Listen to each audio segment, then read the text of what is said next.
Welcome to Padma's kitchen. ఈరోజు హల్వా చేస్తున్నాను. హల్వా కోసము కాజు కిస్మిస్ తీసుకొని వేయించుకున్నాను. ముందు నెయ్యిలో ఒక హాఫ్ గ్లాసు నెయ్యి వేసాను. హాఫ్ గ్లాస్ అంటే చిన్న గ్లాసు 4-5 టీ స్పూన్లు ఉంటుంది.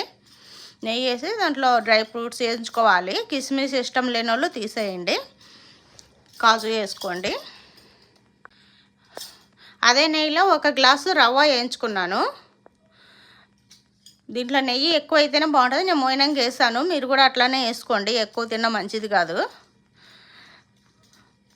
ఎర్రగా కొంచెం కలర్ వచ్చే వరకు వేయించుకోవాలి. రవ్వ వేయించి పక్కకు తీసుకున్న తర్వాత కుంకుమ పువ్వు వేయించుకోవాలి. వేయించుకుంటేనే టేస్ట్ స్మెల్ అన్నీ బాగుంటాయి. దాని ఫ్లేవర్ తెలుస్తుంది తినేటప్పుడు. వేయించుకున్న తర్వాత ఒక గ్లాసు రవ్వకి 3 గ్లాసులు నీళ్లు పోసుకోవాలి. అదే బండిలో ఈ నీళ్లు కాగిన తర్వాత మనం రవ్వ వేసి దగ్గర పడే వరకు ఉడికించుకోవాలి. ఉప్మాలాగా. పక్కన బాండీలో ఒక గ్లాసు నేను బెల్లం వేసుకున్నాను. అందరు చక్కెర వేస్తారు, మేము చక్కెర తినట్లేదు, అందుకోసం బెల్లం వేసాను. మీకు చక్కెర కావాలంటే వేసుకోవచ్చు.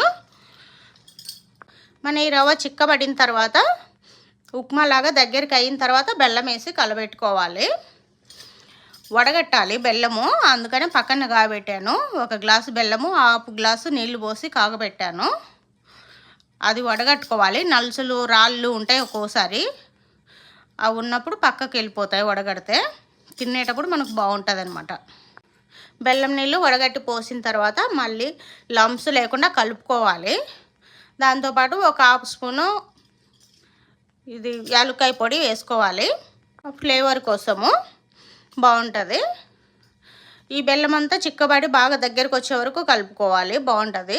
ఉప్మాలో 3 గ్లాసులు కాక 4 కూడా పోసుకోవచ్చు, ఇంకా కొంచెం జ్యూసీగా అనిపిస్తుంది. నీళ్ళు ఎట్లా ఇష్టమైతే అట్లా చేసుకోవచ్చు, ఇట్లా బాగుంటుంది. డ్రై ఫ్రూట్స్ వేసి కలబెట్టాలి. కలబెట్టి మనం ప్లేటింగ్ చేసుకోవచ్చు, చాలా బాగుంటుంది ఇది. ఇది ఉప్మాలాగా దగ్గరికి అయిన తర్వాత మనం ప్లేటింగ్ చేసుకోవాలి. అప్పుడే హల్వా బాగుంటుంది. నచ్చిన వాళ్ళు లైక్ చేయండి, షేర్ చేయండి, సబ్స్క్రైబ్ చేయండి. Okay, thank you.